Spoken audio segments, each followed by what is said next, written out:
So welcome officially to the AI sessions, everyone.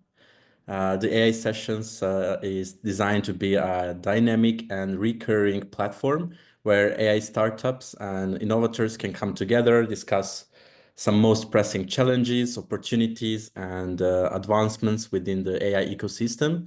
And this series aims to provide startups with an opportunity to engage in a meaningful conversation with key stakeholders, such as policymakers, investors, regulators, industry experts, etc. So it is designed as a series of events, and each will have a specific theme relevant to the AI ecosystem. Today, we are focusing on a crucial topic that's shaping the future of artificial intelligence in Europe, the well-known European Commission's AI Act. And our goal for this session is to explore how this legislation impacts AI startups, both in terms of compliance, but also the opportunities it creates for innovation and growth. Now, let me briefly introduce myself. My name is Daniel Pavlica, here on behalf of F6S, and I will be your host for today's AI session. At F6S, I'm a project manager, but where I have the privilege of working on several European Commission funded research and innovation projects. But in addition to that, I also oversee the synergy of more than 20 funded initiatives that drive innovation across AI, big data, and the next generation internet ecosystems. Of course, all of these projects are on a mission to boost the European competitiveness and ensure that the European startups have all the resources necessary to thrive. Now, before we dive into today's discussion, I would also like to hear more about where everyone is joining us from. We have hundreds of registered participants, and we have a diverse group of attendees. So it's always exciting to see where's the reach of our community. So to make it easy, we set up a quick interaction on Slido polls. So if you could give us just a moment and head over to Slido, my colleague will also be pasting the link to Slido in the chat. And just to let us know where you're from, that would be fantastic.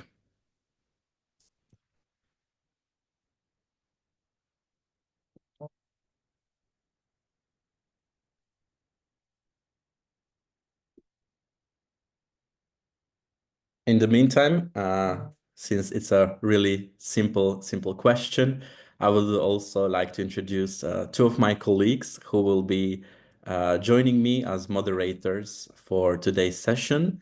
For the panel discussion, we have Alexander Zobec, who will guide us through some insightful conversation on key AI Act topics. And for the roundtable discussion, Tana Medakovic-Dautovic will be moderating, bringing together a wide range of perspectives for quite an engaging and interactive discussion. So after opening remarks and key insights, I will try my best to be on time. We will begin with a panel discussion that explores the compliance and opportunities for startups under the AI Act. You will hear more about the session from Alec.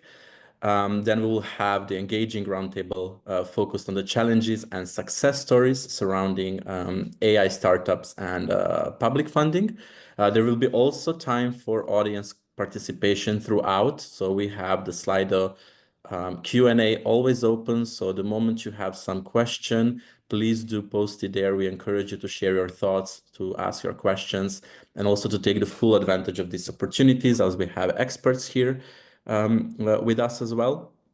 I will also kindly ask my colleague Marina to share the link for the Q&A when we start with the discussion.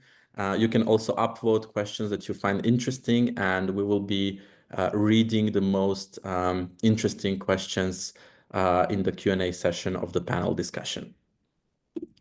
Now, we should also set up the tone for the upcoming session by sharing some key insights and what startups needs to know. So those are essential elements to the AI Act, and when we focus on its impact on startups. So I would like in the next couple of slides to just highlight the opportunities that the AI Act presents, some compliance requirements startup needs to be aware of, and the ways it can influence innovation, but also market competitiveness. So briefly, for the ones that have not maybe heard so far about the AI Act, it is the European Union's, but also globally, first comprehensive regulation of artificial intelligence. And it is designed to establish a legal framework that governs the development, deployment, and the use of AI across various sectors. So it's not only there to regulate, but also to promote responsible innovation. Now, for startups that we are focusing on, understanding this legislation is quite critical. Introduces the several risk-based categories that we will be going through, compliance measures, but also market access conditions, as it will affect how you develop and commercialize your AI solutions. So even if you are not based in the EU, if your AI impacts EU citizens, your compliance is mandatory. And as a quick reminder, as of beginning of February 2025, if I'm not mistaken, February 2nd, the first rules under the AI Act started to apply. So this includes the AI system definition, AI literacy, as well as a very limited number of prohibited AI use cases that are outlined in the AI Act that pose unacceptable risks in the EU. So when it comes to the risk-based approach that I mentioned earlier, we have categorized AI system based on the potential risk they pose to individuals, society, and fundamental rights. So this is a key component for startups to understand, because your AI solution will fall definitely into one of four risk categories, each with its own compliance and set of requirements. So at the beginning, we have the unacceptable risks. So those are AI systems that pose a serious threat to safety, to human rights, or democracy, and they are banned outright. So, for example, some governments are using social scoring systems, which for the EU is unacceptable, or there is an example that exploits vulnerabilities of certain groups, and those are absolutely prohibited. Now we have high risk category. This is the most interesting one, I would say, and the most controversial one, the one that sparked the most interest. Those are AI systems that are critical to sectors like infrastructure, if you're targeting healthcare, education, employment, all of them, they fall under the high risk category. So these solutions, they would require strict oversight, robust documentation, data governance, and also human oversight throughout the AI lifecycle. And for startups working in these sectors, understanding the extensive compliance requirements, such as conducting regular risk assessments, but also definitely maintaining technical documentation that's of utmost importance. That also means that startups that fall into this category, they would require additional investments, for example, for human resources to contract regulatory experts or AI ethics officers. Next up is the limited risk category. So it is for AI systems with minimal direct impact, such as chatbots or basic AI customer service systems that we love. And they of course, they require transparency measures. So you will need to inform users if you are falling into this category. You need to inform them when they are interacting with AI. And while the regulatory burden is lighter, of course, transparency obligations are non-negotiable. And then we have the minimal risk category, which is for AI applications such as AI-enabled video games or spam filters, which pose little to no risk. So they're mostly free from regulatory scrutiny. I would let's say that this risk-based structure is designed to create a balance, right? So we have on one side safeguarding rights and safety, but also the AI Act is allowing room for innovation. So for startups, it's important to identify which category your AI system falls into early, as it will shape your entire compliance strategy for the future. Now, as we move forward, it's also important that while there are some opportunities, AI Act also introduces a set of challenges that were risen by AI startups. I will now walk us through some of the key challenges that startups have identified when it comes to navigating these regulations. And of course, we will be discussing these in the upcoming panel discussion. So one of the main challenges for startups under the AI Act is regulatory compliance, as mentioned. So startups need to ensure that their AI systems meet the requirements based on the risk category they fall into that we now covered. So for example, for high risk AI applications, that's rigorous documentation, data governance practices, risk assessments, et cetera, et cetera. So of course, this can be resource intensive. It requires technical and legal expertise. So moreover, staying on top of evolving regulations will also be critical as the AI Act is implemented. Now, another key challenge for startups is the compliance costs that are associated with the AI Act. So startups may need to allocate significant resources to meet the legal and technical requirements. So as mentioned, that includes hiring specialized staff for compliance, investing in data governance systems, and also possibly redesigning your AI architecture to ensure that you align with the regulations. So for many startups, especially those working with high-risk AI applications, those expenses could impact your budget, but potentially also slow down the development of or your expansion plans. And speaking of innovation slowdown, many startups have let us know that they fear that the additional regulatory burdens introduced by the AI Act could hinder their agility and speed of innovation. This is something that we will be discussing as well. And this can especially affect startups that rely on rapid prototyping and time to market strategies, and also potentially putting them at a competitive disadvantage compared to those operating in regions with less stringent regulations. Now, speaking of regions and markets, of course, another challenge that was risen is potential market entry barriers for startups, especially smaller startups, to enter or scale within the European market. For those just starting out, I would say that the cost is complex, and it's complex also to meet these standards, and that might limit the ability of those startups to launch innovative products. And last but not least, that startups have told us about the challenges is definitely penalties and risks for non-compliance. So the AI Act introduces penalty system with fines ranging from 2% to 7% of global annual turnover. So depending on the severity and internationality of the violation. So beyond the monetary fines, non-compliance can also damage startups' reputation, as well as customer trust and confidence. But one of the reasons we are here is definitely to demystify these things and also to help startups navigate better the AI Act and compliance.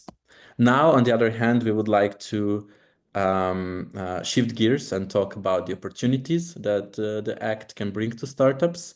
Of course, there's a lot to navigate, but also this regulation opens up exciting opportunities for growth, and it gives companies a chance to stand out in a competitive market. So let's take a look at some of these opportunities. I would say first off, by ensuring compliance, you build reputation of being trustworthy and transparent. And that is something that's becoming more and more important to both consumers, but also businesses that you deal with. And AI is now part of our everyday lives to most of people. And there's a growing demand for AI solutions that are ethical, safe, and transparent.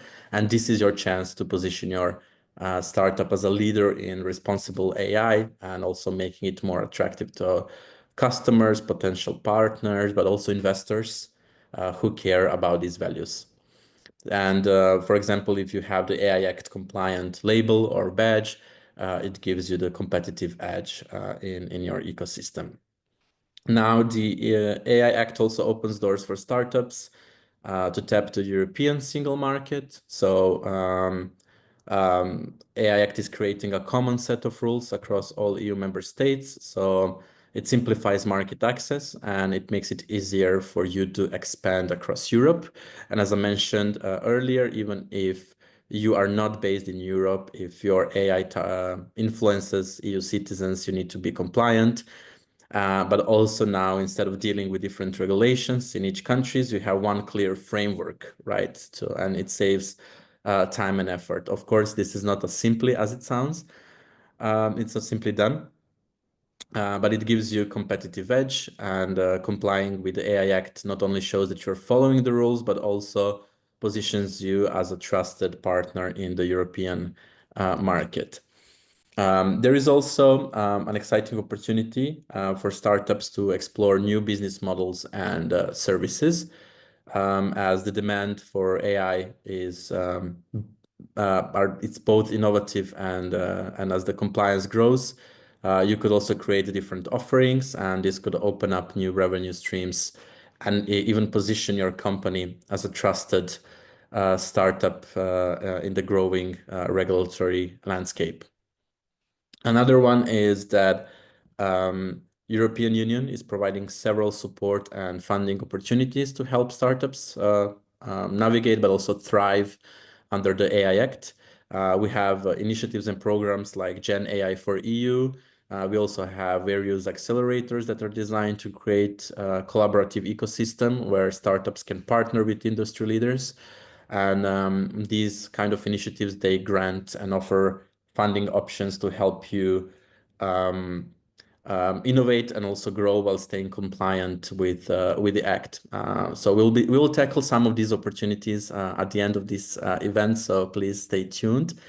And last, and sort of a summary, I would say startups can position themselves as leaders in the global AI space. So the AI Act encourages businesses to stay compliant, but also that builds long-term sustainability. And I would say by adopting these standards early on, it can give you a competitive edge, attract investors, and establish your reputation as a responsible innovator in the AI field. Of course, we will go through these and other opportunities and challenges in the upcoming panel discussion. And as we cover these initial key insights and elements, I would like to remind everyone about the Slido tool once again. So if you have any questions, feel free to submit them there.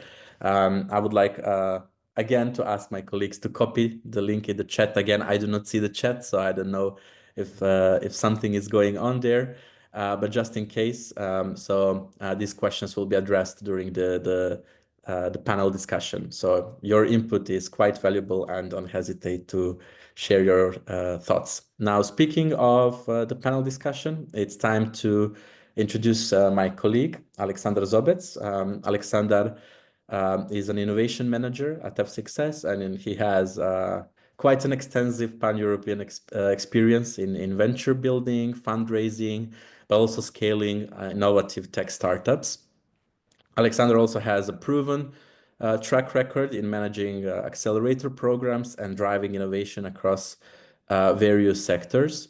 Today, he will be moderating the panel discussion on navigating the AI Act, compliance and opportunities for startups, and He will also be introducing our speakers. So Alexander, the floor is all yours. Thank you, Daniel.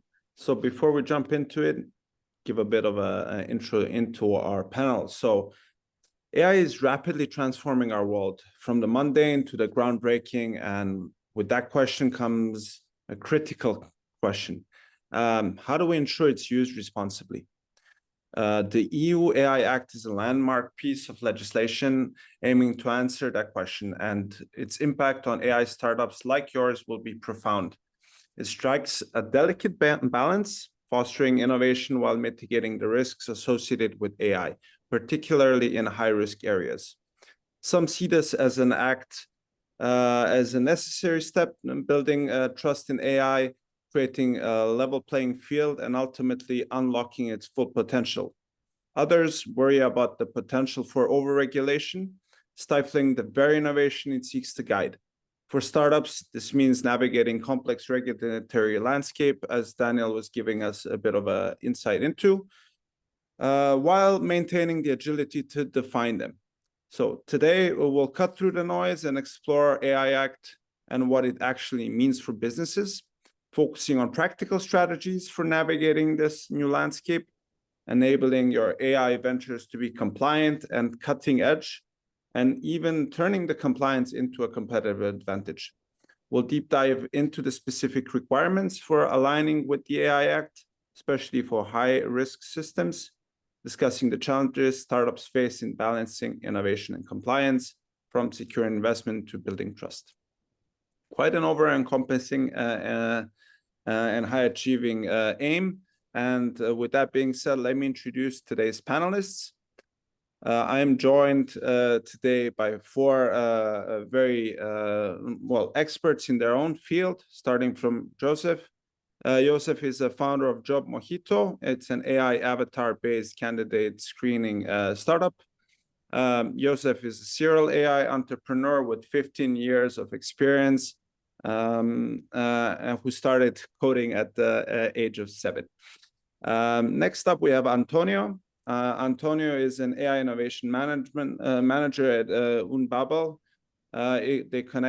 He connects researchers, startups, and industry to build responsible and impactful AI.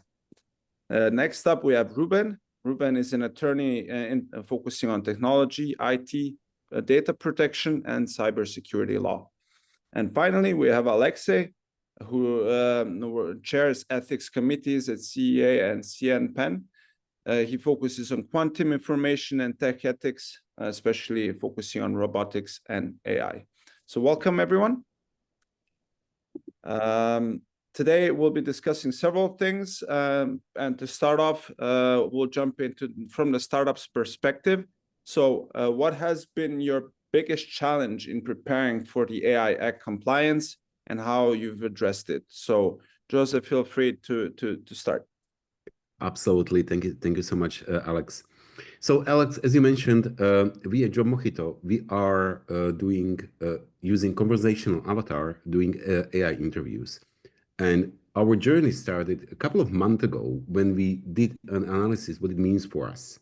And as our system is falling into the high risk category, we actually started to do a couple of things. First of all, we need to redesign the system to be compliant for the unacceptable risk.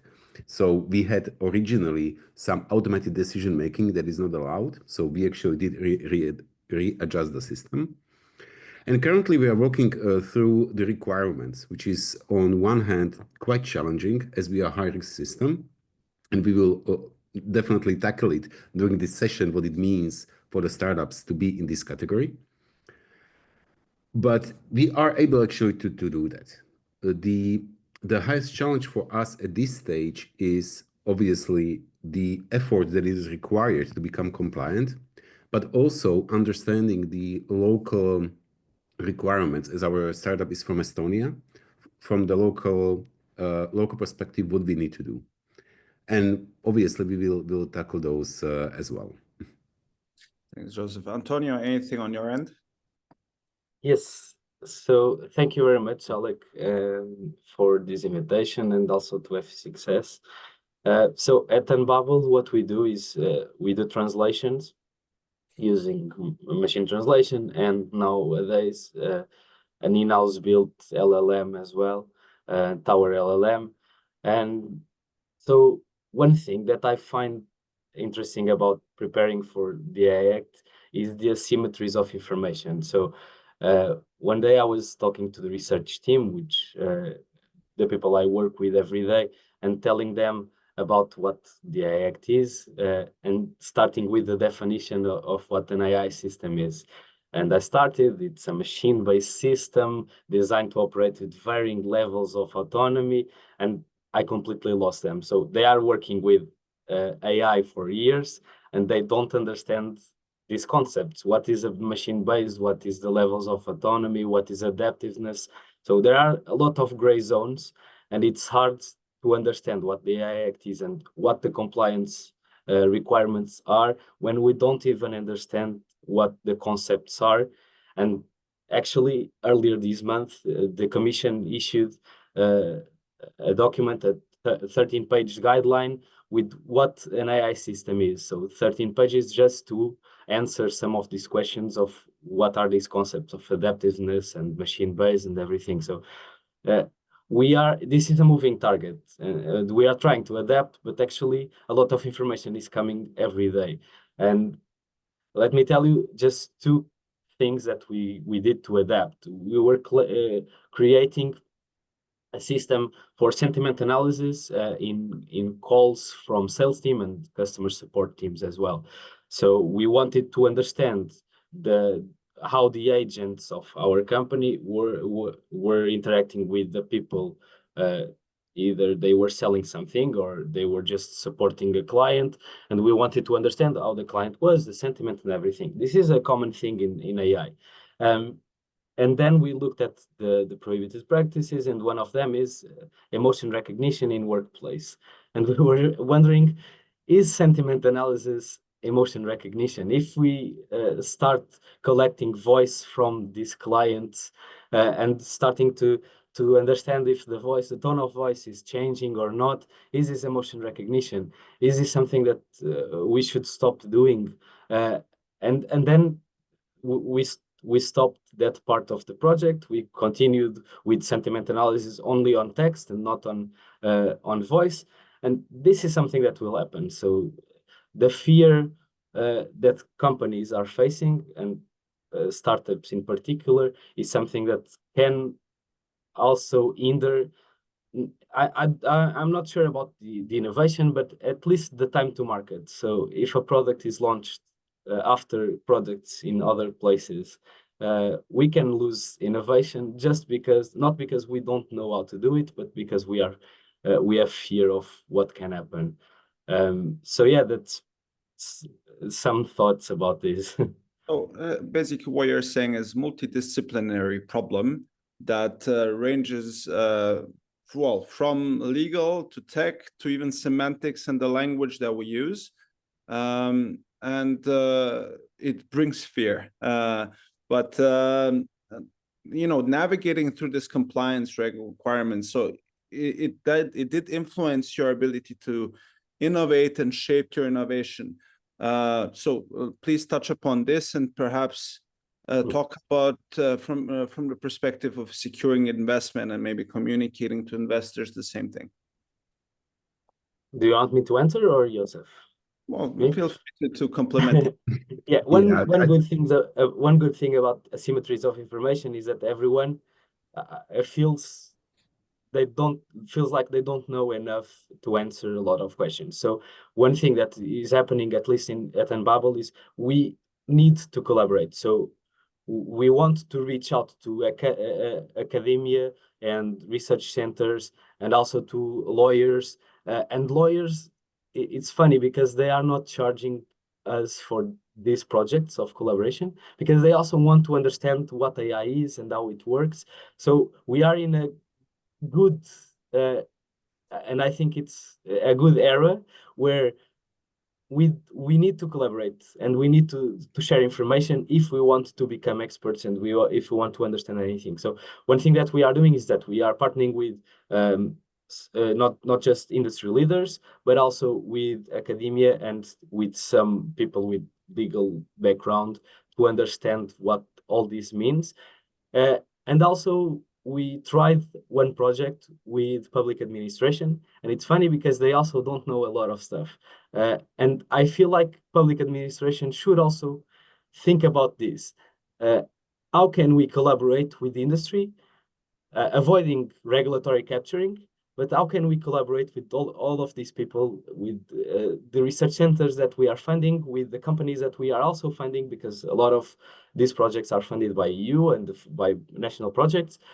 How can they leverage these and listen to our needs and also adapt the way they implement this regulation? So yeah, that's something very interesting. We are finding funding easier if we collaborate, and we are finding this easier to navigate if we have other people inside and not a lot of commercial interests in the equation. Yeah. And let me actually add just 2 cents, because the question is if there are any impacts into the ability to innovate and secure investments. I think there are 2 points as we are currently raising the round. So I can hear from the investors, first of all, the uncertainty because the AI Act isn't fully established yet. So there are still new information coming in. This is an area that is still evolving. So even from the investor perspective, it is a risk. But if you as a startup are taking it seriously, I do think there is ability to overcome that if sufficient level of effort is put in. And second thing that I would like to throw a ball to other panelists like Ruben and Alexei are the gray zones. So in our case, we are a startup that is established in Estonia, but we have customers that are outside of the EU and candidates that are going through the platform outside of the EU as well. So actually, how much AI Act is being applied to the non-third party entities, even though the company is actually sitting in Europe, that's a very interesting area that we are currently investigating how to best approach it. So Alexei and Ruben, feel free to tackle the gray zones aspect and the need to interpret AI Act towards this and not get stuck into the loop of, well, too much legal aspects and step away from the innovation, but rather complement each other maybe to best innovate. Yeah, if I can add maybe two things. One is the biggest challenge for me has one name: operationalization. AI Act is a document written by policymakers and lawyers. When you're an engineer, you want to understand what that means for you when you're designing an AI system. And as my colleague said, the number of gray zones is enormous. You will probably not know the answer to most of the questions, but there is a lot of work going on. And some of this work is very visible at the policy level. So working groups for codes of practice on general purpose AI systems. We also have this guidance that just has come out from the Commission a couple of weeks ago, but there is also a lot of work, operational work that you can benefit from. For example, if you're funded by the European Commission, there are projects that will help you to evaluate what is called legal and ethics readiness levels, and there are tools for this. There is a tool of ethics advisory boards or ethics and legal advisory boards where you can invite people who will be your advisors, who will follow what is called Section 8 under ethics self-assessment, so the AI section, if you're funded by the European Commission. So the key thing here is don't wait too long. If you just sit and wait and do nothing, then you will have probably a lot of compliance issues when the high-level regulation comes into force in the summer 2026. But if you, as my colleagues did in their startups, build these things all along, then there is a good chance that by the time high-risk regulation comes into force, you will already know some answers. We in research, I work in public research, we work a lot with startups. And of course, we also talk to the European Commission, to governments and so on. But our role, as I see it, is also to be always in dialogue, to be always in touch, especially with the startups that come out from our research centers, but also the ones that we work together with in different projects. And we're always open in public research to talking with you about these kinds of questions. So maybe seek advice from public research is also another kind of advice. Ruben, to you. Ruben? Yeah, sure. I'm going to respond first to Josef's question, and then I'll tackle the gray zone thing. I think it's important to note that the AI Act and in its first webinar, the EU's AI office stressed this point quite heavily. The AI Act is seen as a piece of product legislation. It is essentially part of what we call the new legislative framework. And so that's different from if you look, for instance, at the GDPR, which is not product law. That has a consequence in terms of territorial application of this instrument, right? Typically in product law, we would look at where is this product placed on the market. Translating this to AI, we will look at where's the AI placed on the market. Or, and that's specific to the AI Act, where is the output of an AI system used? Is that used in the Union? AI Act applies. If it's not used in the Union, AI Act doesn't apply. But it's a different sort of mindset, right? Because typically we look at where are we based as a provider. If I'm in the Union, AI Act applies.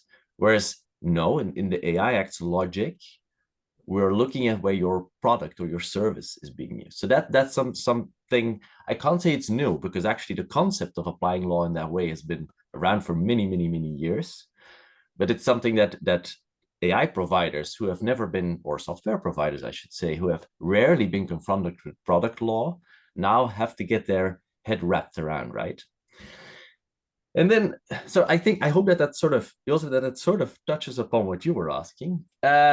Secondly, with regard to the gray zones, I think one of to me, one of the most tricky things about the whole AI Act is not so much the act itself, but the Act's interplay with a lot of other instruments. The AI Act has not been created in a vacuum. It has an interplay with, I mentioned the GDPR, but we also have the cybersecurity laws like CRA, NIS2.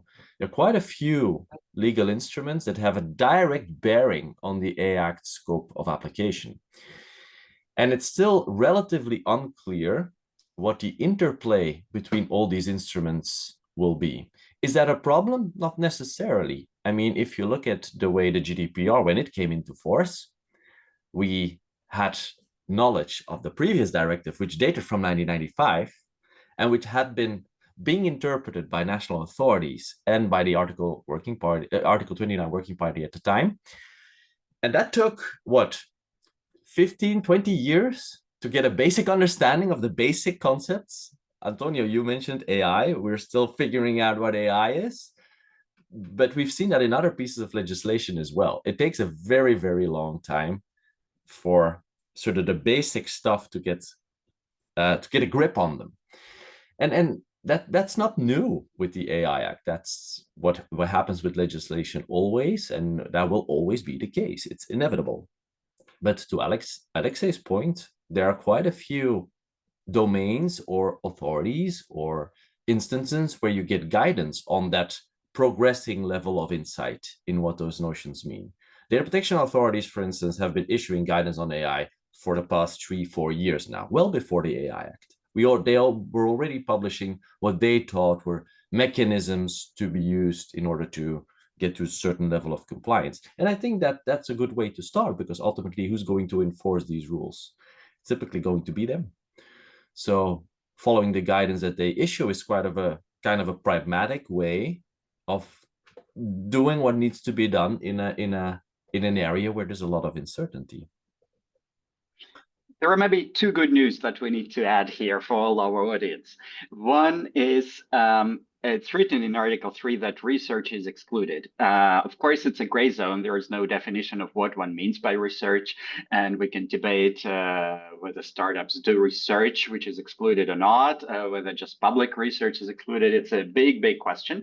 But R&D as Ruben said, it's a product legislation. Until you start designing your product that you put on the market, you're doing research, and that's excluded. That's one piece of news. The other good piece of news is also a lot to debate about, is that there are sandboxes. We haven't mentioned it yet. So there is a special regime when, of course, all this regulation exists, but you know there are special exceptional sandboxes when you have a very different regime. National authorities will still publish a lot of guidance on what exactly it means to be in a sandbox and how you get there.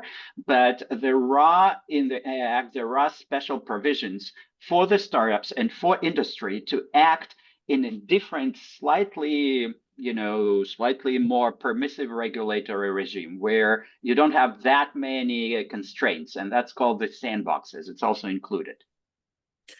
Thanks, Alexei, and everyone. Very insightful things, and I would like us to retouch upon some tools that startups can utilize in their AI system design. You mentioned sandboxes, you mentioned several advisory members that can tune in, but please do a little deeper dive into this. Alexei, do you want to start or shall I? Yeah, please go ahead. I'll add something later.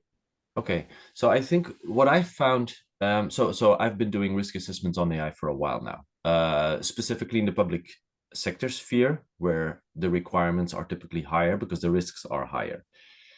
For the moment, there isn't a lot of guidance to work with, right? The AI Act hardly applies. It's still only the few provisions that have actually been applicable since February now. So what we've been doing is leveraging quite heavily the body of knowledge that already exists, specifically on risk assessments, that exists with regard to data protection impact assessments under the GDPR. A lot of methodologies, a lot of concepts, a lot of insights have been developed in that area already. And quite a lot of what's happening there is very useful to be used for AI risk assessments. Does it cover all the risks? No, evidently not. But the way of thinking, the way of operationalizing what you have to do in terms of risk assessment, I mean, ultimately you have to document the stuff and be able to prove it you did it. That body of knowledge is quite useful. And we've even went with these assessments to data protection authorities and got a stamp of approval. So it sort of helps quite a lot. And that makes sense because for the moment, the only competent authorities who are active are the data protection authorities. So to a large extent, if you get them on board with something that they know, it will help you get quite far along the way. So maybe to mention one more tools, there's Article 27 of the AI Act that says, yes, we have the risk management system that Ruben just was talking about, but there are also these ethics by design principles, the principles and values that you should implement in your AI systems somehow through design. And this was also, as you remember, probably the subject of the high-level expert group guidance on trustworthy AI that was published by the European Commission in 2019-2020. So concrete questions, if you're an engineer, are, oh, transparency, what does it mean for me?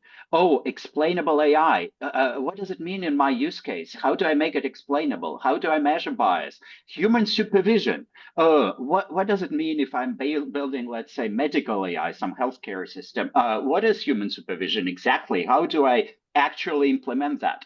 And these kinds of very concrete questions, again, of course, they need to be addressed on a case-by-case basis for sure, but we're trying to provide some guidance in two different ways. One thing that the European Commission is trying to build, it's in progress, but I think it's promising, something called legal and ethics readiness levels, a bit like TRL levels, technology readiness levels, and projects like Monterey, Soprano, and robotics and security applications have been trying to use this paradigm of readiness levels. Other tools that exist are more operational checklists that push towards reflection and anticipation. For example, for human supervision, we have a bunch of questions saying, okay, let's have a discussion. Let's the talk between the engineer, the ethicist, and the lawyer and see what exactly it means on the use case. And this discussion can be facilitated through some of these checklists or tools that don't give you answers ready-made, but help you to go in depth. So for me, the operationalization question, again, is always case by case, but there are tools to facilitate this reflection and anticipation in depth, and that's what is needed. Thanks, Lexi, Ruben. Joseph and Antonio, want to add something? No.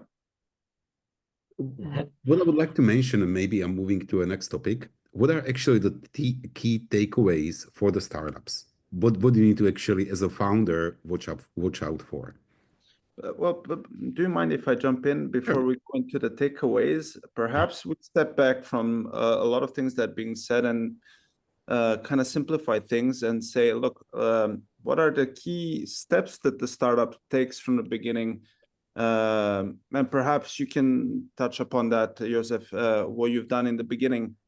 Have you jumped into the problem or innovation itself, or have you thought, all right, what are the key steps I need to take to align with the AI Act first before being so passionate about the tech development, right? Absolutely. So first of all, you as a startup founder, you need to understand, is your product in the category of unacceptable risk?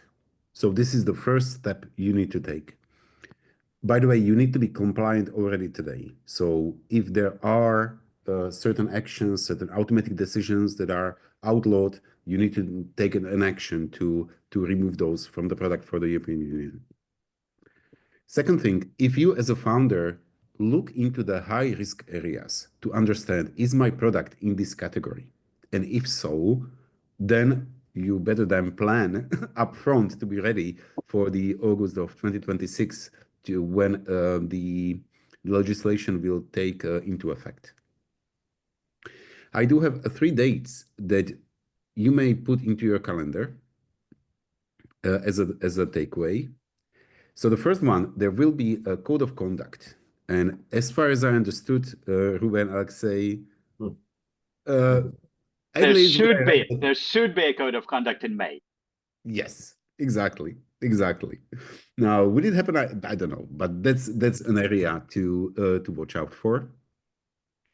The second one is the August of this year. All the member states needs to put in place the governing bodies, all the infrastructure in a way that it will be applicable for you. And that will be a good starting point to engage in the discussions if you are a high-risk startup, to understand from the local perspective of your country what you need to do. And obviously then I think all the laws will come into effect in the August of 2026, which is in the August of next year. I am curious to hear from other people, but a question popped into my mind. Is there a draft of this thing that is coming in August 2026 or something that we can prepare for? Normally in January 26. So the standards and norms for high risk systems, they will come with standards and norms. And this certification procedure will be based on standards that are currently being developed by Sense and ELEC, a standardization body. And they are supposed to produce a draft in January next year. We will see how successful they will be. But yeah, we will have that draft normally, of course, before it enters into force. Excellent. So going back, Alexander, can I quickly add something to what Joseph said? Because I think it's a relevant point, and it's not been highlighted, in my opinion, not been highlighted enough. I fully agree that if you're a startup, first thing that you need to know is, what am I producing, and do I fall within the scope of this thing? Evidently. But there is a very sneaky article in the AI Act. It's Article 25, paragraph 4. And it makes a lot of the obligations not necessarily directly applicable on providers of AI systems. It makes it indirectly applicable through contract. And it says that you need to give a provider of the AI system all the information, all the documentation, etc., that he needs to comply with the AI Act as soon as you yourself deliver a component, an aspect of that AI system. So I would add to what Joseph said, do not only assess what you do, but assess who you are selling your services and products to, because it might very well be that your customer is a provider of an AI system who integrates what you've built, but that may mean through that Article 25, paragraph 4, that certain of the obligations are made applicable on you through contract, necessarily so. So that I think is a very important thing to stress. Article 25 has not been highlighted very much, and it's sort of a very relevant thing to keep in the back of your mind. Quite sneaky indeed. Quite sneaky, yes. And even more generally, the question of downstream responsibility. What happens if your system or your component is used later by someone else and there's some kind of damage, and you, of course, did not intend it, but the responsibility will come back to you. And what Ruben said is one instance where the AI Act phrases out that kind of responsibility for downstream consequences, and there are a few other issues there. So we probably will not discuss responsibility today. That's a huge topic, but as I very much agree with Ruben that it's very, very complex. With AI systems, of course, you cannot foresee all the outputs, you cannot foresee all the consequences. And yes, there is some kind of responsibility, even if you did not intend. If there is no imputability, you will still be responsible. So yeah, that's a big, big problem of how you deal with that kind of responsibility. Antonio. Yeah, I'd just like to add that I feel like startups, we know what's right to do and how we should do things if we stick to engineering principles and the way we learned in schools. So I feel like the AI Act is about good engineering. So if we do it right, if we document everything, if we do what we were told, at least in our schools in Portugal, I feel like we will be good. The thing is, for me, when we talk about this and when the concepts are flying and everyone is talking about all of this risk based and everything, we fear innovation and we fear doing things even if we think that that's right. So let's move from this fear, because fear is a good way of putting it for big tech, because they know and they can reach out to the people that do all of these all of these policies and everything. So let's not fear this innovation and this regulation, and let's start a lot of stuff. Let's start talking with different people from different backgrounds. Let's build teams that are multidisciplinary and hear from other companies and talk to the public administration and help them as well, because they need that. And like a message of hope. I feel like we know what to do and how to do it right. And we know when we are not doing it right. So I feel that's it. We just have to listen to a lot of stakeholders and understand the risks that we cannot foresee because we don't have the teams for that. And the rest, I think we can do. And let's move from project-based and consulting services and everything that we have in Europe and move to products, because that's what we can export and sell to other countries and create welfare. So, Antonio, I see you triggered some interesting thoughts. And Ruben, feel free. Yeah, I only want to make a very, very basic addition to what you said, Antonio. I think you're right. The basic premise should be that we still innovate and compliance will come. And if you follow good engineering principles, it'll get you along the way. But, and that's to me still an important but, I do quite a lot of litigation and cases before the protection authorities. And ultimately, all of them across Europe, they're all manned by lawyers. They have very little, they have only a few technical people. So ultimately, what I would advise any startup to do is get a lawyer, don't involve them too much in all the nitty-gritty stuff, but make sure that you get the basic legal language right. Because if you give them that, it'll get you quite far along the way. if you do only the tech speak, you'll create a communication disconnect between the authorities and yourself because they're not manned by the right people. Knowing this, bear that in mind. And when you draft documentation, make it basic, make it simple, but use the lingo that they understand. That's something that I really want to stress. Very cool, actionable piece of advice. Alexei. Yeah, I like to go back to good engineers. Antonio, I agree that, yeah, of course, engineers should do research and innovation, and that's the job. And that's what drives our interest and our passion. There are two things. Good engineering, of course, means thinking a lot about science and technology, but it also means that you need to reflect and anticipate. What is called in the European speak, the way they speak in Brussels, ethics by design. Well, what is ethics by design? Doesn't mean you are ethical by design, but it means that your good engineering practices include very practical questions. Okay, I have a product, but I need to design for human supervision, or I need to design for explainability. I need to design for transparency and these kinds of things. So being a good engineer includes these components. And I have seen a lot of startups, including yours, which I don't know yet, but I'm happy to meet you here, which I'm sure already have a pipeline to ask these questions during design. And I have also seen startups that completely miss out on these questions. There are two cases here.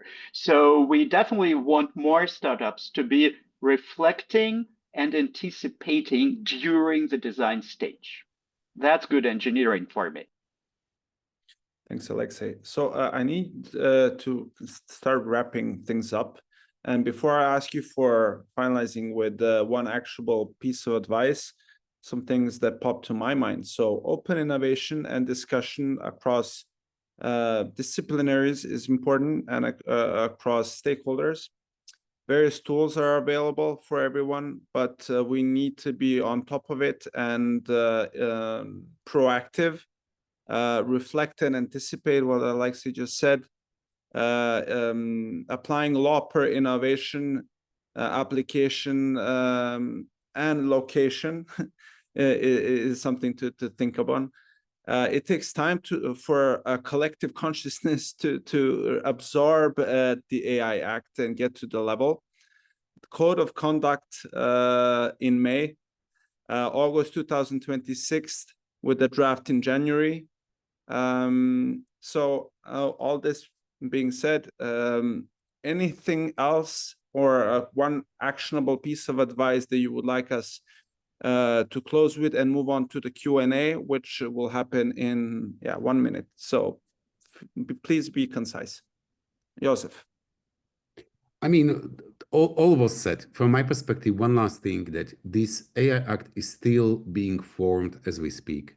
So you, as a citizens of EU, have ability to actually contact your local government bodies and to provide your feedback if that is interesting or if there is a high impact for you. So a part of that, thank you. Ruben. Yeah, to me, it would follow very close what Joseph said. If you want to, if one takeaway and you want to do this very pragmatically as a startup, which you would have to do, is look at what your local authority brings out in terms of guidance and templates, etc., and try to focus on those. We've seen it with the GDPR when it launched. A lot of them came up with national guidance, specific things, record of processing activities. Here's a template. Try to use those as a first stage. The rest will follow, but this is something that will build gradually, like we saw with the other big pieces of laws. Same here. Thanks. Antonio. Yeah, for me, it's all about collaboration. And I think we didn't mention, but AI literacy is here, and there are obligations for that as well. And I believe the best way, at least at Unbubble, that we are doing that is partnering with ethicists, with legal universities and everything, law schools. I think that's the best way to also learn about all the impact that the AI that we are creating can have. So yeah, that's it. Collaboration. Thanks, Antonio. Alexei? Yeah, my takeaway will be, look at your design process. Do you have a thoughtful design process? Are you sure maybe seek advice, talk to other researchers in public research or in big companies. Make sure that already today you have a thoughtful design process. Based on that, you will be able to write the text for compliance at some point. But look at your design process now. Make sure it's really, really thoughtful. Thank you. So thanks, everyone. Now, I think we're opening the floor to Q&A, and Daniel, take it away. Thank you very much, Alexander, and thank you, our amazing speakers. Let me just share briefly my presentation so we can also have, once again, the QR code. So let me know if you're seeing this. So there is a question from the audience. There's several ones, so I would also like to thank everyone for this participation and quite many open questions that we have on Slido. We have a couple of minutes, so I would say that we can address some of the most upvoted ones. Some we have already answered, some we can reiterate a bit. This is an open question, so whoever wants to answer from our speakers, please feel free to jump in. So we have one question that's related. How can startups effectively balance innovation with compliance under the AI Act? And what are the key challenges that should be taken into account and that they should anticipate in a regulatory landscape? So who would like to answer how to effectively balance innovation and what are the key challenges that should be anticipated in the regulatory landscape? Maybe I can just say a few words. So first of all, I don't think you need to be scared of. You need to be aware of what is up there. So if you embed, and it was already mentioned by by all my colleagues, that if you embed those basic principles, those excluded features or excluded or prohibited actions from your design, then essentially you can be good to go. But still, I don't think you need to be scared. You just need to be aware, especially as a founder, and communicating back to your technical teams what it means from the product perspective, product design perspective, and items like that.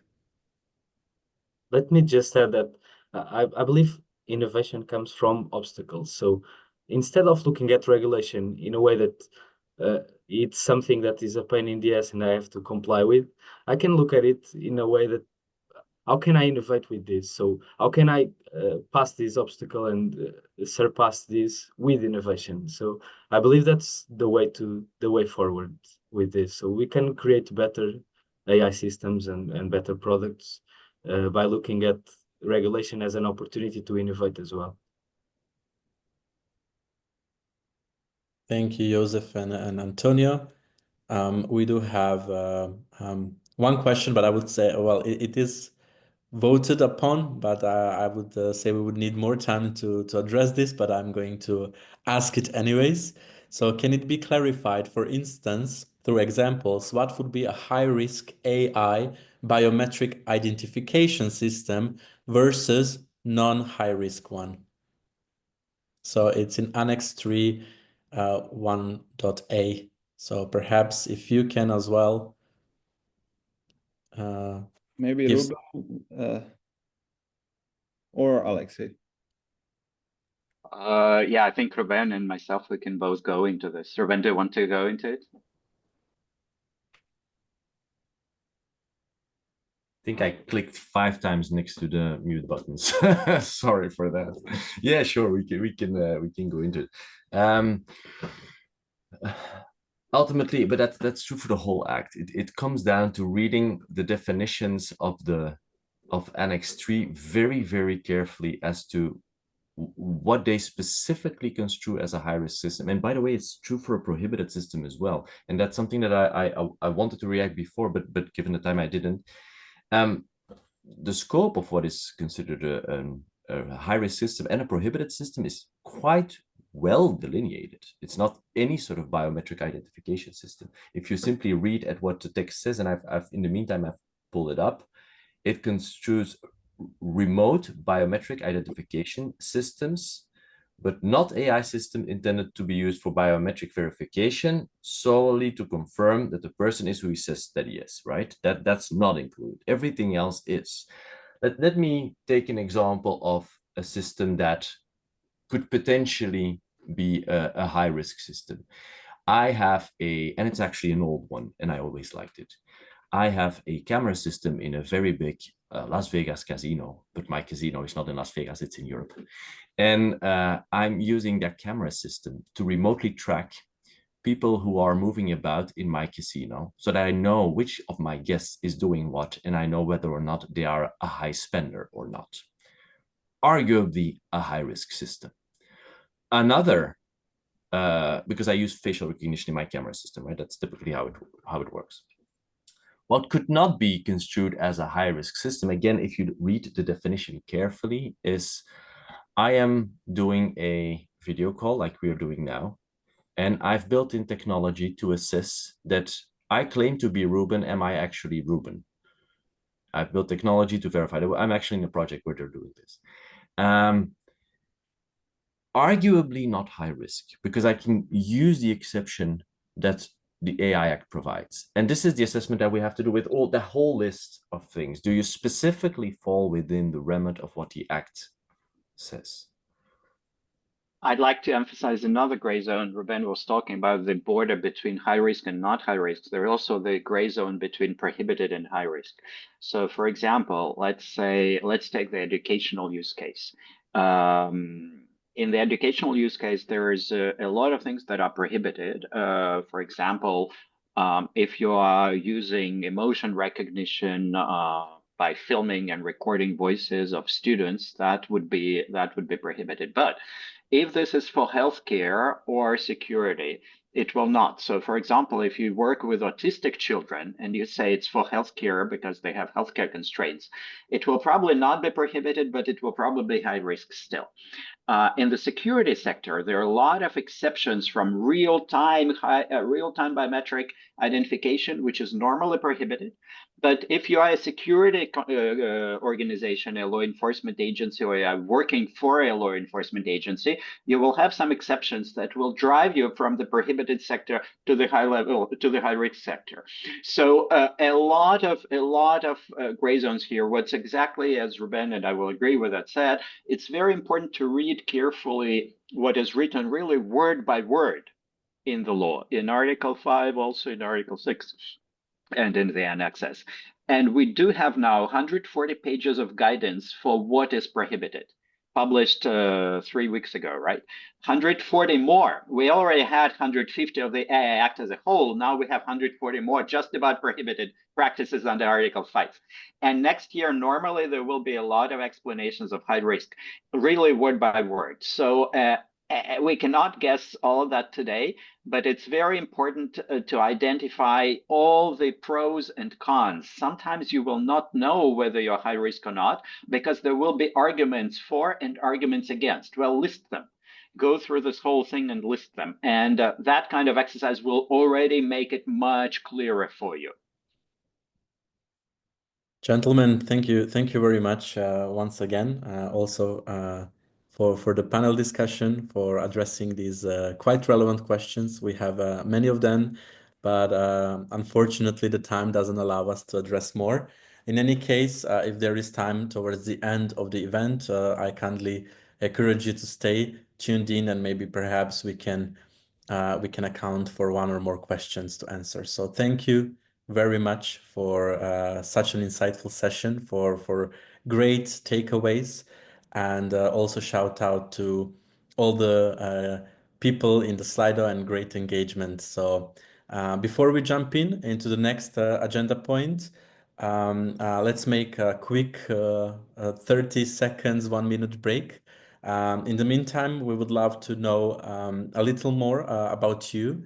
So if you could take a moment to share your current role with us, that would be awesome. So we know where you're from and what you're doing. So we also want to know a bit better our audience. And I asked my colleague Marina to start the Slido interaction, and we will be back in no time. And once again, big thanks to this amazing panel session. Thank you very much.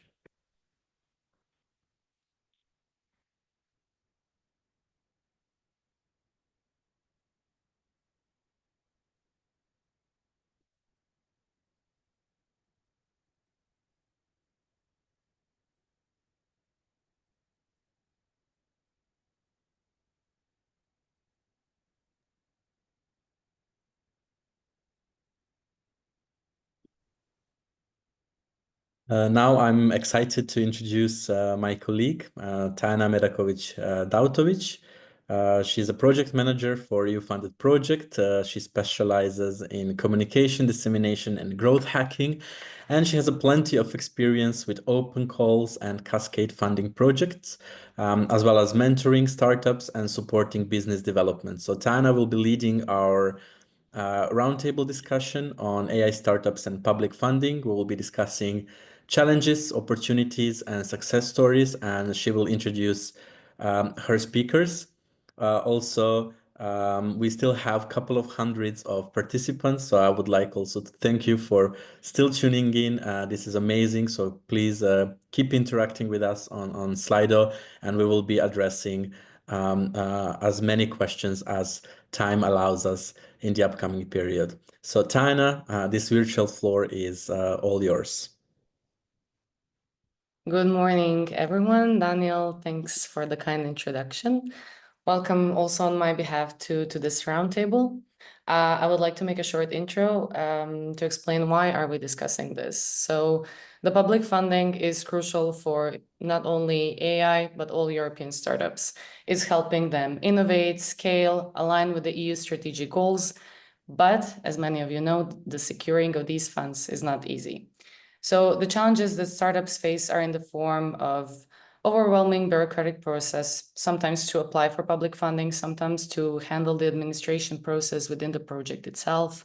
It can be in form of complex regulations, one example being the EU AI Act that we already heard about, or we have a challenge of combining public grants with private investments when sometimes startups are deemed as not agile enough or market ready. So today we'll talk about these issues and share some actionable insights.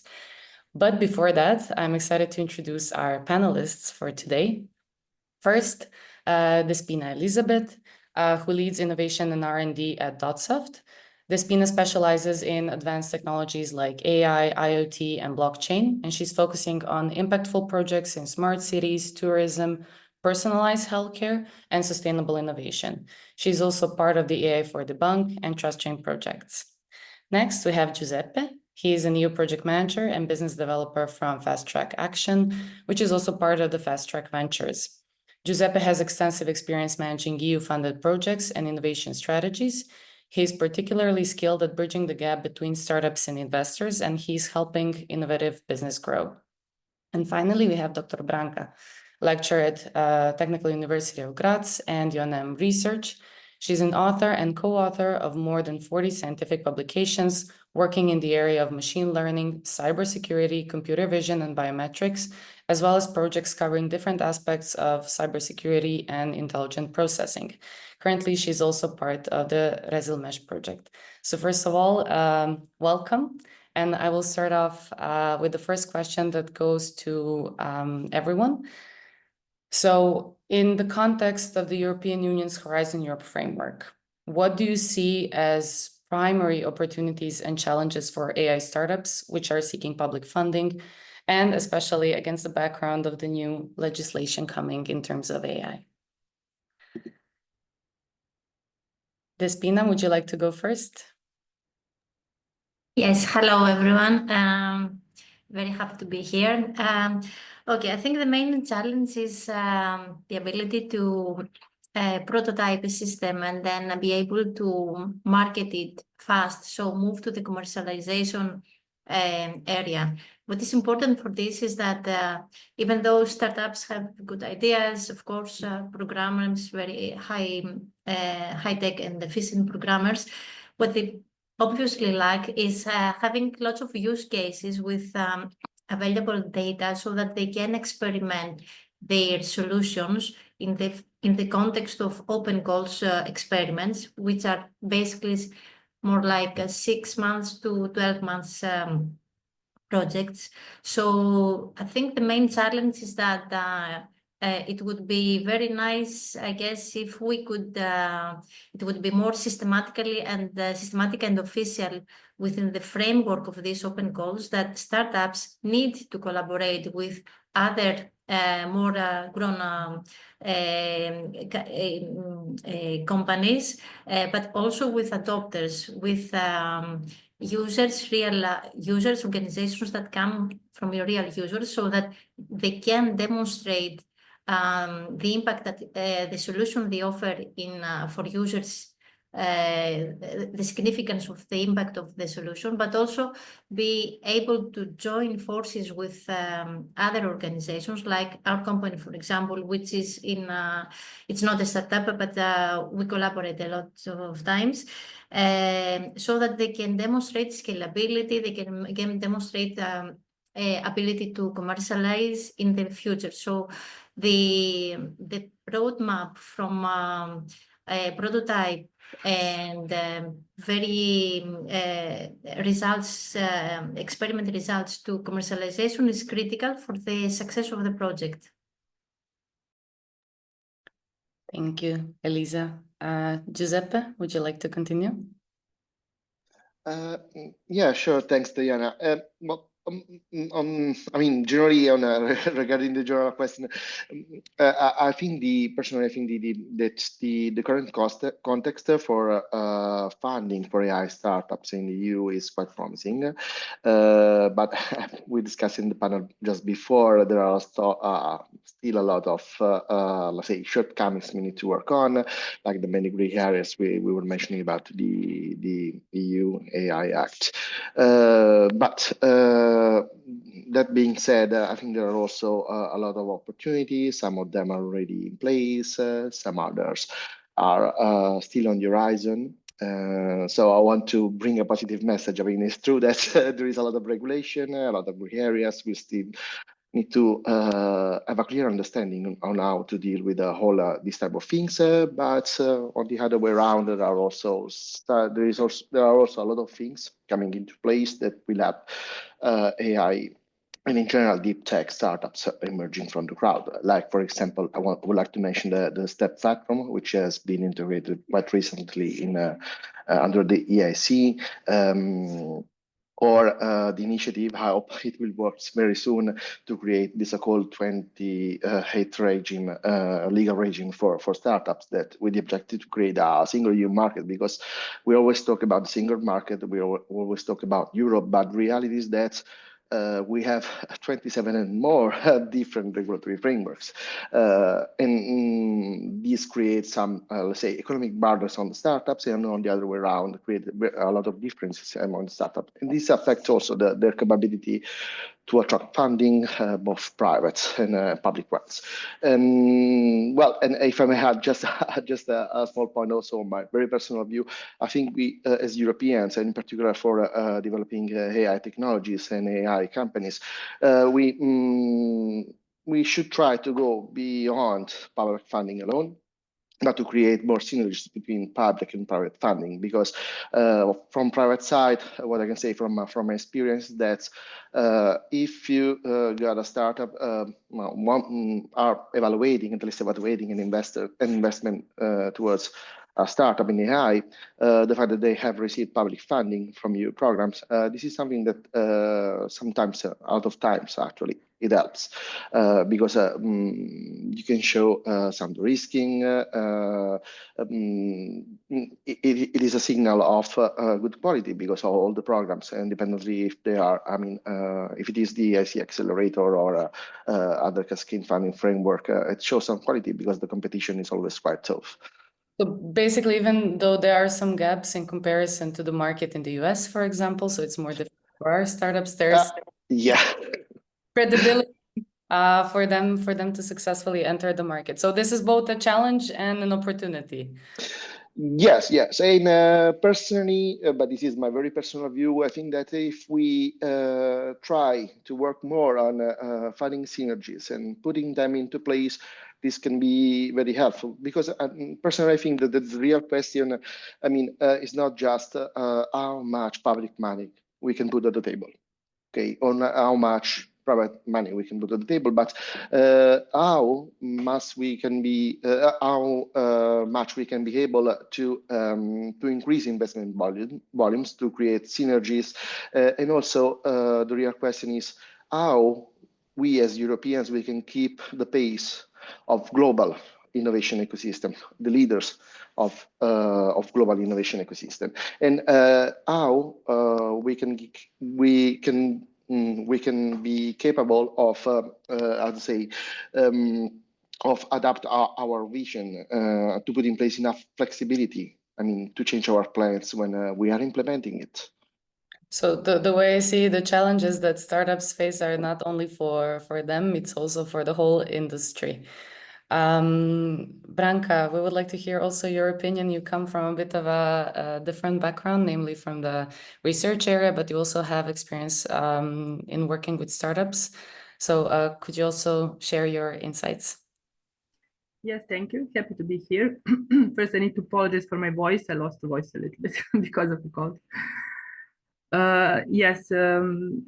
Well, for this topic I think is actually very important one, especially for research institutes like mine, because SMEs and startups are actually something that brings us closer to the market and brings us closer to some end product, let's say, so which is supposed to be a goal of any research in the end.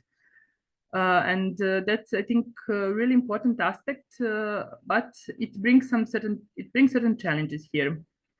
So in some Horizon projects that I participated in, some SMEs actually struggled with different aspects of this. First one is a long process of preparation of proposals and decision about funding, and then starting the project, because it lasts at least 1 year until you submit, from the moment you submit the proposal until the project starts, if it is funded.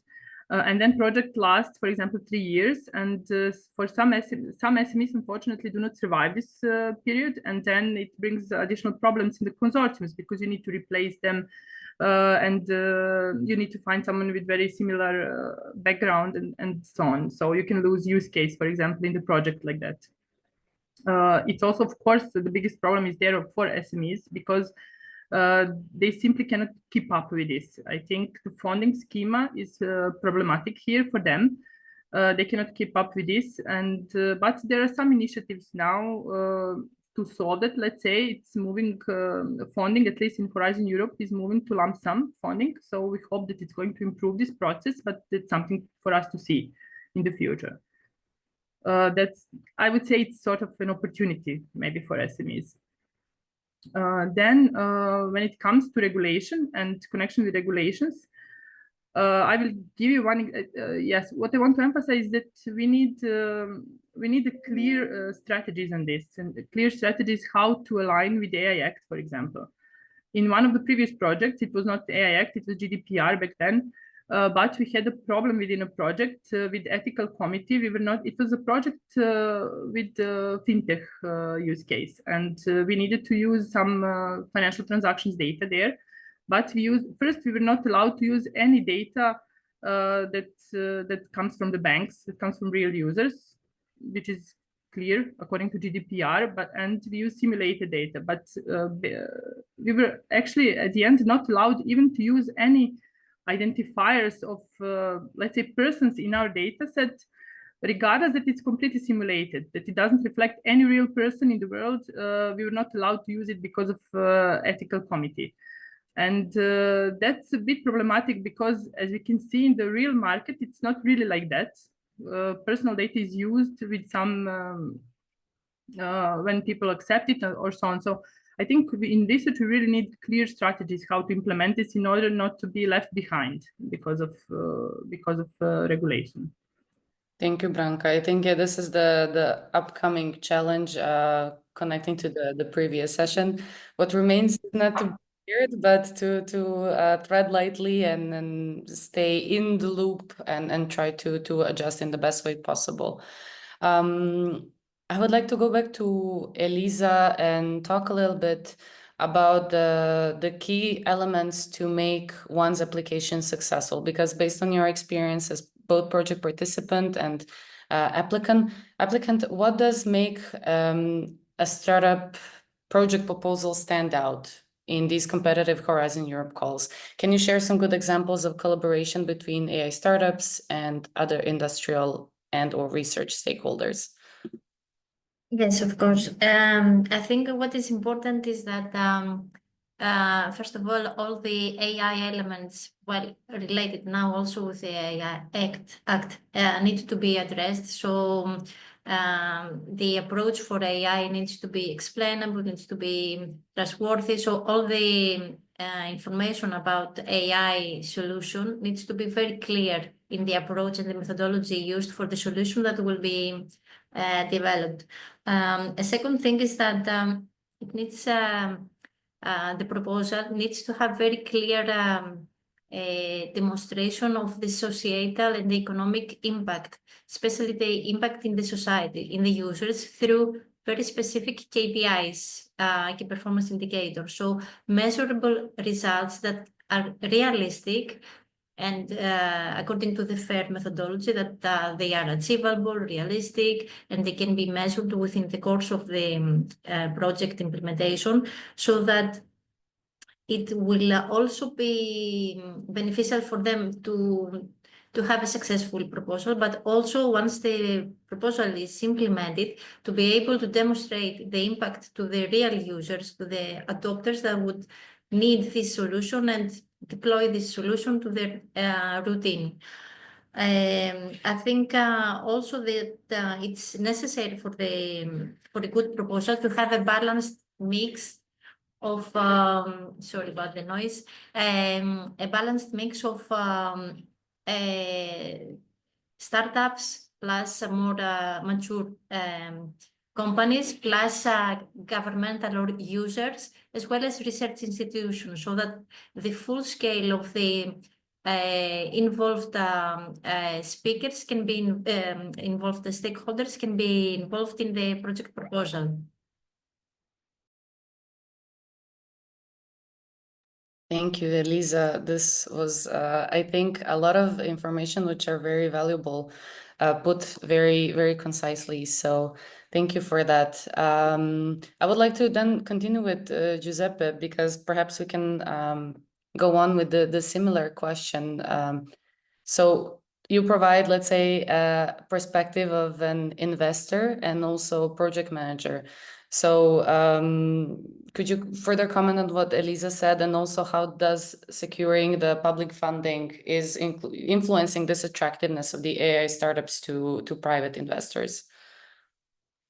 Well, yes, from an investor perspective, I would say that the fact that the startup is able to secure public funding, yes, this for sure enhance the attractiveness of the startup towards investors. Well, first and foremost, I would say that I mean, this is good because it allows startups to reach a greater level of maturity, and this always helps also investors in taking their decision. I mean, because you are basically you can show a bit of the risk about technology. You have a more refined business model, and I mean, if possible, and I mean, it's always suggested you can show some at least some early market validation, and this naturally makes all the startups more investable. Okay, because I mean it's true that investors they have risk in their DNA, but on the other way now, on the other way around, they always try ways and new ways to the risk what they do. I mean how they distribute the money. Okay, and well, this is in short my perspective, and for what is my experience, I can confirm that the startups that all the startups that are running like acceleration programs, they receive some sort of funding can be cascading or something larger. They're always improving, and at the time they're always in a better position to be more attractive towards investors. They can be like more educated. I can see, because I've seen a lot of acceleration programs funded by you, by the EU Commission. There you can find, I mean, a lot of business support organization that can help you in doing something better. Not more from the technological perspective, but more, let's say, from the business side. There you have always the opportunity to talk with investors, and most of the time also to receive some mentorship from them. And I think this is very, very important. Probably it's, I mean, it's a value. You can see it as complementary to the public funding itself, but on the other way around, probably something that, I mean, it's difficult to estimate. I mean, because if you receive, I don't know, 100 hours mentorship from an experienced investor, maybe this is something very valuable, more than the 50 or 60 times you receive to further develop your technology. But is it difficult to secure this kind of mentorship with investors? Well, normally a lot of things is quite well embedded in acceleration programs. Of course, it depends very much on the, let's say, on the way you design the program itself. In my personal experience, I think it's always good not only to apply. I mean, if you see, something that attracts you, that okay, they will provide me with some money that I can spend for my startup, which is good, but always try to explore before applying. I mean, the background of the project, the background of the participants. This is always something that really helps. I mean, because at least what I'm used to say to all the startups is not just about the money. Okay, the money are important, but it is just a means that helps you to reach your goals. But I guess it also depends on the stage of the startup. Yeah, sure. And on this, if I may, Diana, just to add this, I mean, because in Europe we have, in my very personal and humble opinion, I think we have a very good ecosystem all over Europe. We still need to work more on the harmonization, and the quality of startups is always very, very good. But most of them are early stages. They struggle to scale up. And on these, again, my very humble suggestion, maybe also with funded projects, we should try to integrate more like technological and infrastructure, because I mean, out there you can see a lot of things about the business side, mentorship, matchmaking events, or whatever it is. They are very important. They are fundamental for this. But what I see where we can improve, maybe it's better, is to connect that type of project with the technological infrastructure. In particular, I think this is very important for AI startups, because I mean, they need capacity about computing, capacity about a lot of things, and maybe this can be very helpful for them to do things faster and better. Thank you, Giuseppe. We will also come back to these, let's say, actionable types of advice at the end in order to summarize the session, but we're not there yet. So I would like to direct a question to Branka. So how do partnerships between research institutions and AI or other startups accelerate innovation for you and increase competitiveness in the EU market for both sides? Yes, thank you for that question. I think that the cooperation between big research institutes and SMEs is very important for innovation, because we are like two different sides of a coin, let's say it like that. So while startups bring fresh and innovative ideas, and as I said before, closeness to the market, we can bring expertise. We can bring different expertise that one SME cannot have simply because, for example, our institute is not the biggest one, but we still have 150 researchers just in the part that deals with digital technologies and with really different expertise and areas. So this is something that we can definitely that can definitely bring added value to SMEs, and our cooperation based on this, I think, can be really beneficial. From our side, what we can additionally get is additional use case to get a proof of concept of our ideas and our work, and to get data, for example, if we talk about AI models, to get some data to work with. That's from our side. But as I said, I think also SMEs, it's very beneficial also for SMEs. And how's the collaboration so far in terms of pace? We know that startups and SMEs may be a little bit faster paced, and there is, let's say, the stereotype of research institutions being a bit slower paced or having different priorities. So within the project, when you collaborate with them, how did that work out? Well, it depends on the organization of the project. If it's organized well, it works actually very well, because there is a time and place to do research, basic research, and then there is a time to do proof of concept and to cooperate closely with SMEs. And if it's organized in a good way, then it can work really well. Okay, great. So I really like this perspective of it's not only that startups and SMEs need us or stakeholders that will provide the opportunities to get funded, mentored, and so on, but it's actually a two-way street where we also need them in order to make progress. So I would also like to ask all of you, since you have certain ideas on how this process of public funding can be improved. What are the improvements, concrete improvements that you would suggest to improve the EU funding mechanisms for the AI startups? Giuseppe? Yeah, Lisa, sorry, please go ahead. Okay. I think one of the one proposal would be that first of all, about the size of the projects. I mean, usually open calls relate with projects that are up to 60,000 or 100,000, etc. total project size in terms of budget.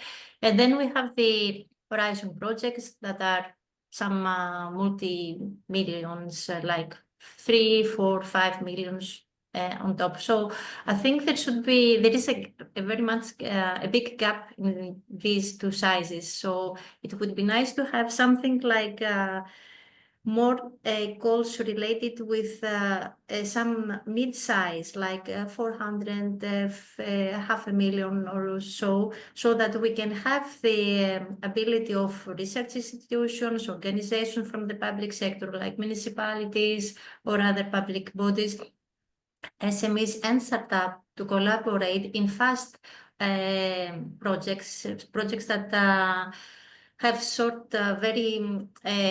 that are fast both in the proposal phase, but also in the implementation phase, and not wait for 5 years projects to achieve some measurable results.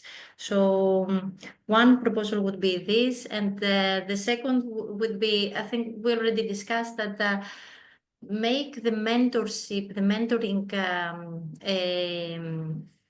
practice more kind of mandatory somehow, so that it works and that it's always by design part of the project.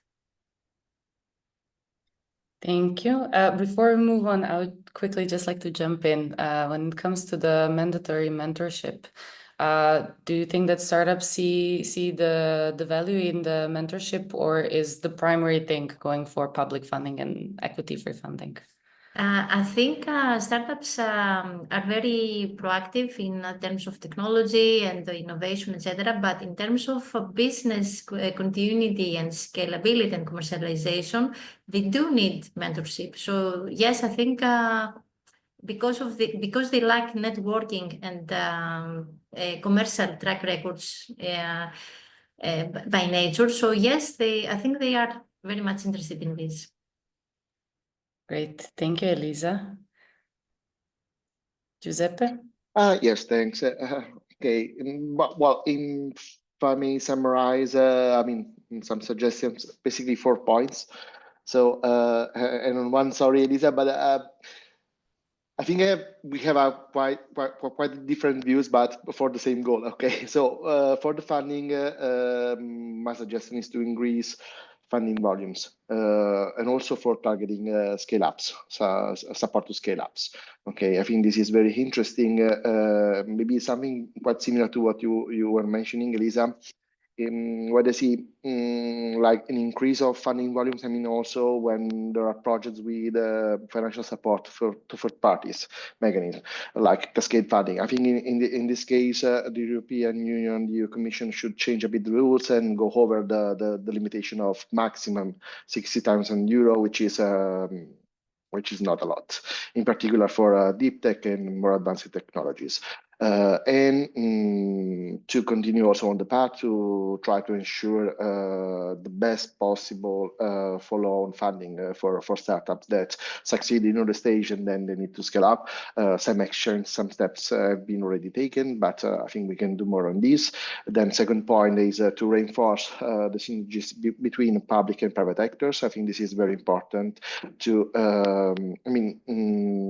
because, well, in the reality, they are able to catalyze more investment towards the startup ecosystem in general, and in particular to deep tech and AI ecosystem.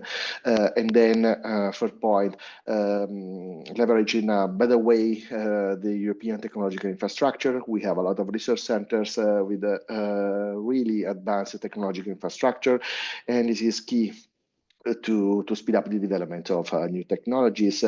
And then last point, but it is not a ranking, like reduce administrative burdens and increase agility.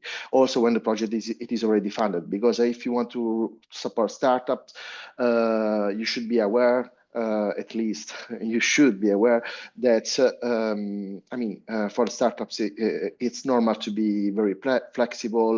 They can pivot what they are doing depending on changes in trends or international context, or in the way they prove their technology. And I think this is very important, and it's not so easy sometimes to implement this flexibility within new funded programs. Thank you, Giuseppe. Branka? Yes, what I would like to say, to actually repeat, is that more flexibility in funding would definitely be beneficial for SMEs, faster process of getting funding, and also maybe differently organized funding schemas. More, for example, if you talk about Horizon Europe program, there are different types of calls, of course, there, but it's, let's say, more research oriented. Then there is Digital Europe program that's more application oriented. But for example, for that one, for us, it's hard to keep up for big research institutes because of funding rates. Funding rates are really low for us.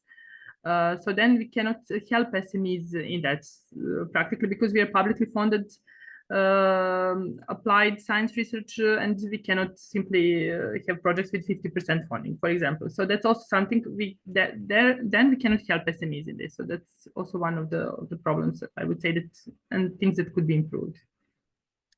Thank you, Branka. So I would say in conclusion, on one hand, the challenges are already very well identified through this discussion today, through the recent Draghi report, through the collaboration with startups and SMEs on various projects, and some way or path forward would be to increase the support for these processes, to understand the current system and expectations. As Elisa mentioned, the more precise methodologies, KPIs, or showcasing what is the impact that they will create. So let's hope that hand in hand, also the greater amount of funding will also go once they are able to showcase this, or that it will happen as a synergy at the same time, that this mutual growth.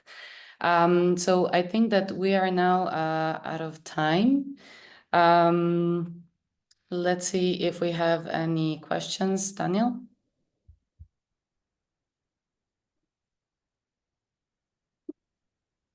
Thank you, everyone. Thank you, Tana, Giuseppe, Branka, and Elizabeth. Thank you for sharing quite valuable perspectives on AI startups participating in EU funding, both in research and innovation projects, but also in cascade funding. Quite nice insights. I would like to actually ask you regarding the previous panel discussion. Is there something that the three of you would like to to also mention regarding the AI Act?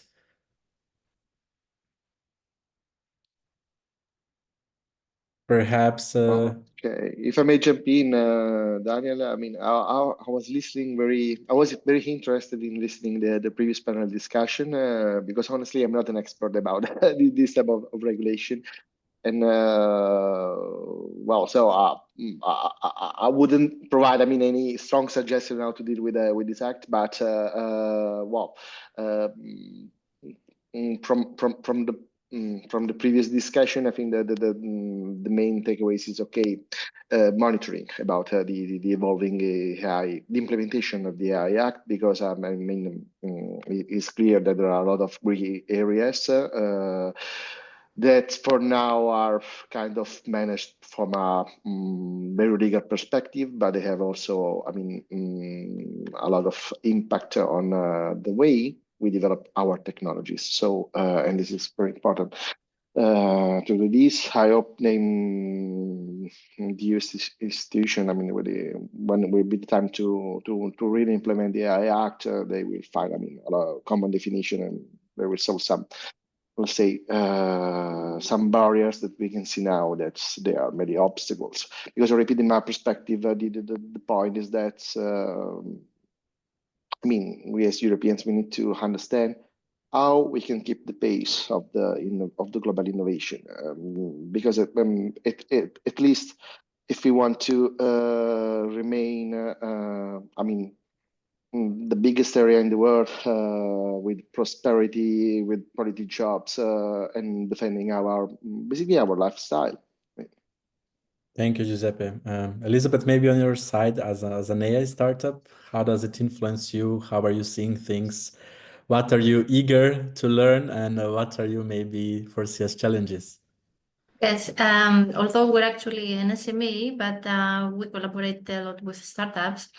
And as part of the process that we submit proposals in cascading funds or other Horizon proposals, I think to be honest, many startups or other research institutions are not really aware of the act itself. I mean, are not really aware of the assessment they need to do about the risk of the AI elements in the solution. So I think also a suggestion also that part of the project goals of the proposals need to very much specifically perhaps start addressing these issues, not only from the ethics, but more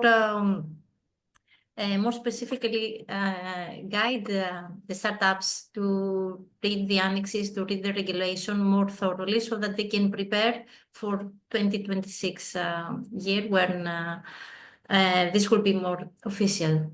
So I think there is a gap in awareness and thorough understanding of what are the implications in the system, in the solutions that we create. Thank you very much, Elizabeth. I think this is then again a really good opportunity to highlight the importance of such discussions that we are having currently. Branka, anything from your side? Yes, I think I answered this at the beginning of the session, but I'll just repeat. I think we need systematic and clear approach how to implement AI Act in research projects, and that we should work on it. That's I think the highlight of this.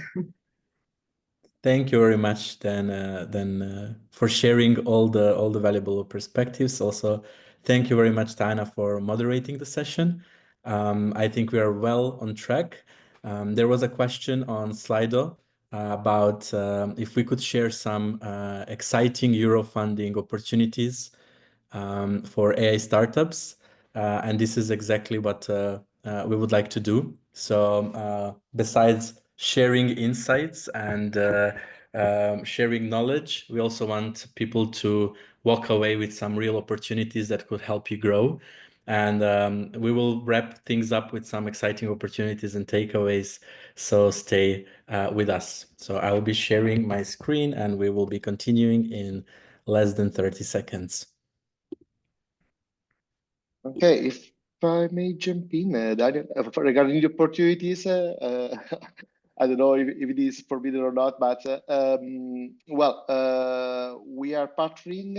Actually, we are coordinator of one project, but anyway, both of them just kickstart in January, and both of them we have quite an interesting open call. The first one is We Rise. It's a Startup Europe project we are coordinating. We will launch the first open call in March, so spoiler alert. The focus will be on 100% women-led companies, and the technological focus will be, let's say, at the crossroad between green tech, climate tech, and deep tech. So if you are running, an AI startups with a focus on sustainability, and you are a women-led one, this is a call for you.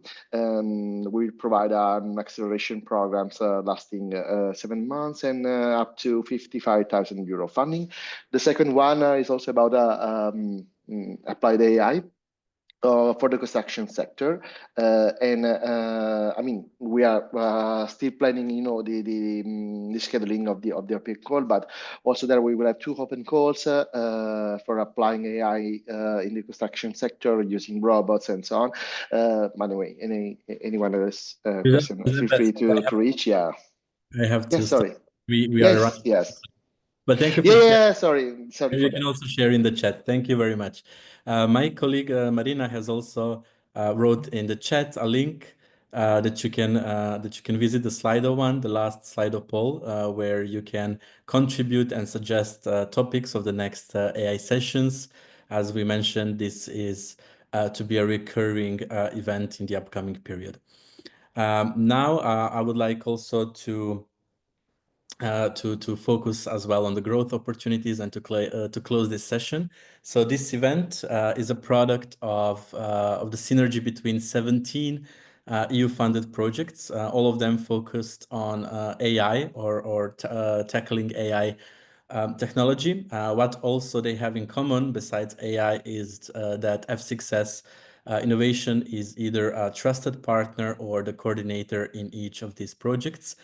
F6S, as mentioned at the beginning, is driving technology growth through public funding programs, and we boost the growth and scaling of founders, startups, SMEs, and other players in the innovation ecosystem. So our projects offer different opportunities, as also Tayana mentioned: cascade funding, value-driven services, incubation, acceleration, mentoring, piloting, corporate matchmaking, networking with investors, among other things. We will be sharing a summary of projects now that are offering financial support. My colleague Katya will also share in the chat a link with more information about the current and upcoming open calls. So I will swiftly go through them. We have the Nebulous project, an open call that invites startups and SMEs in IoT, edge, cloud, and related sectors to apply. It's currently open, and the total investment of up to 750,000 euro, and it will support 5 projects focused on enhancing the Nebulous framework. So please do check the links and do check if you're eligible to apply, and of course apply right away. Then we have AutoAssess, which offers startups and SMEs to present innovative solutions for safe vessel inspection using AI and robotics. They're offering up to 100K for each selected project over 6 months. Next up is Deploy AI in their upcoming open call, so it's not yet open. They will provide opportunities for SMEs and startups to offer solutions for specific AI-driven challenges using the AI on-demand platform, and the total investment of up to 600,000 will be allocated to support 4 projects. Then we have Soprano, which was also mentioned earlier, with focused on human-robot collaboration, and their open call offers 1.88 million to fund 10 projects. So all of this is equity-free to validate the scalability and feasibility of multi-human, multi-robot collaboration in various industrial sectors. Then we have Hedge IoT. That project allocates 1.7 million euro to up to 30 successful applications working in data-driven energy services, and also the advancing the Hedge IoT framework for energy consumers. Next up is AI Boost. It's a competition actually for early stage innovators and researchers to tackle AI challenges in different domains. AI Boost will offer a 3-phase competition and with prizes totaling around 1080 K euro, and also including concept note winners and breakthrough solution awards, mentoring, etc. Then we also have Aid for SME. It's an open call that will offer up to 200,000 to support over 10 projects that are focused on AI-driven challenges related to automation and decision support with the aim of increasing industry competitiveness and sustainability. So please go check the link that my colleague Katya has inserted in the chat. Also visit fsuccess.com for all the other opportunities when it comes to funding, cascade funding, or equity-free funding. There are also projects that are offering equally important business and value-driven services, ecosystem engagement, and networking. So if you are passionate about deep tech, Acceleration invites you to join the Deep Tech Act. It's a matchmaking platform designed to help you connect with right people, to find funding opportunities for deep tech, and also to accelerate your ideas. Then we have the Innofor CFIs. It's a project targeting green tech, AI-driven solutions. They are having their acceleration program, and they provide equity-free support to scale your solutions. So if you have been asking for experts, it's where you can find them. And their aim to scale your solution towards commercial success. They offer you tailored mentoring, workshops, and access to interregional market uptake hub. And last but definitely not least, there is Nexus Forum project that invites you to become a part of the Nexus Forum community, where you can directly engage and shape the future of European policy surrounding cloud, edge, AI, and IoT technologies. To keep it on time, and with that, I would like to thank you all so much for being with us today. I'm amazed with the number of participants, and especially with the engagement that we have had today. It's what made this first AI session quite special. So we are also excited to continue sharing these opportunities with you, and to give you the platform to talk and also to come up with new ideas. So keep an eye on F-Success Innovation for some exciting announcements coming your way on our website, on our social media, especially LinkedIn. So there's much more to come. And once again, I would like to thank my moderators, and also to our speakers and the whole team behind this organization. And we can't wait to see you at the next AI sessions. And until then, take care and keep pushing the boundaries of innovation. Thank you very much.